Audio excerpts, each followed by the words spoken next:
যে বক্তব্য রাখবে তার বিরুদ্ধে কেউ কিছু বলবেন না।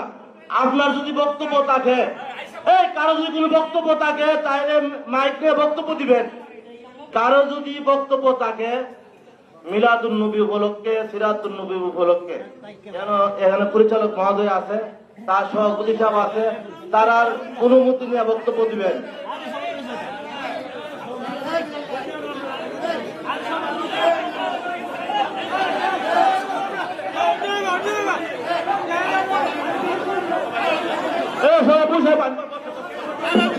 সবাইকে অনুরোধ করছি আপনারা স্ব স্থানে বসে যান।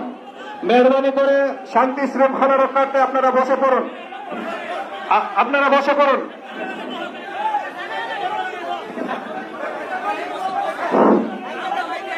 আসসালামু আলাইকুম ভাই, প্লিজ আপনারা বসেন। বসেন, আচ্ছা আপনারা বসেন।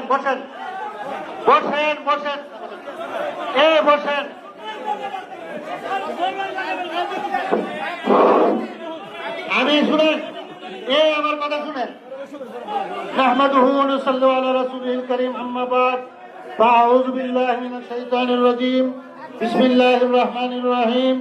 আমরা প্লিজ কথা শুনেন প্লিজ।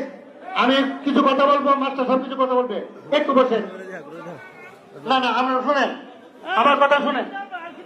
আমরা ভাই প্লিজ, আমরা এখানে আসছি, শুনেন ভাই প্লিজ। আমরা এখানে সমবেত হওয়ার কারণ হইল একটাই, যে গ্রামে ফেতনা সৃষ্টি হইতে পারে, এটা সমাধানের জন্য। এবং গ্রামের সংস্কারকরা, বিশেষ মুরব্বীরা আমরা বলছি আমরা কি করতে পারি।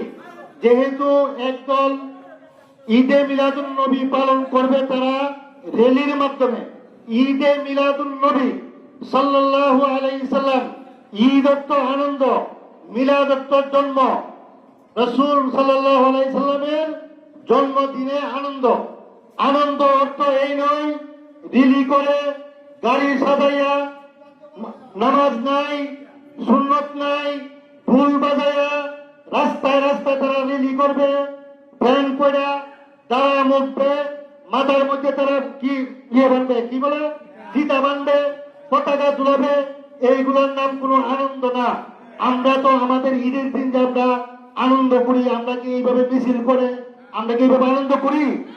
আমার প্রশ্ন হলো, বুকুল ভাই যেইভাবে আমরা সালিশ করছি, কেন বুকুল ভাই যেভাবে বক্তব্য রাখছে, এই বক্তব্যতে উনি প্রমাণ করে উনি একটা ফাসাদ এলাকাতে সৃষ্টি করতে চান না।